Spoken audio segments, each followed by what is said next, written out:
One of the areas I wanted you to talk about is AI, and particularly how should third-party risk leaders think about the applications, the partners that they're using that bring AI as part of their solution? I think if we saw the acceleration of AI that's happened in the last, 3 months, Yeah. it's significant. The acceleration of potential regulatory requirements around safe use of AI is significant. You start to look at the AI models and people start to play with them and say, oh, they can write my research paper for me, or they can, write a poem. We have AI now that can create pictures that look almost real. Who knows? Maybe what we're doing right now, fully AI, The use of AI in the models, I think we're going to see something that's probably 10 times the size of the scrutiny that we saw in financial services around model risk.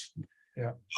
The use, the security of the data, the assumptions, the training, the underlying activity. I think there's two main buckets of concern for me. One is just effective use of models and AI models and AI that can be reliable in general, because as the models tend to learn, you're going to start to understand where they differentiate from that safe level of activity. When you look at a broader spectrum perspective, the biggest challenge, I think, is AI that has the ability to almost run itself. Elon Musk was giving some interviews more recently across a number of different channels and talking about, imagine an AI being able to change administrative passwords and being able to to kind of run itself. I mean, we saw some really interesting things with ChatGPT-3, where people were manipulating ChatGPT based on certain types of commands. And you put this stuff into the broader marketplace, people are going to try to break it. That's just the inherent nature of what people are doing to it. So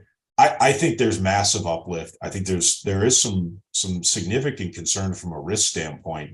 I think if used in the right ways, I think it takes tedious non-value activities out of the equation, and it positions people to focus on value. I really hope it doesn't dumb down people, because being able to assess and analyze a situation and being able to come out with your independent thoughts on why it occurred, how to solve for it, how to prevent it from happening in the future, that's the core to risk management capabilities. And if AI is going to remove that early stage understanding of that analysis, then it puts us in a pretty scary situation a decade or 2 decades from now, where that sense of capability is just never learned. I just hope that's not the same case with AI, where some of those basic natural capabilities that really keep us true in debate and that gray area of risk management doesn't go away.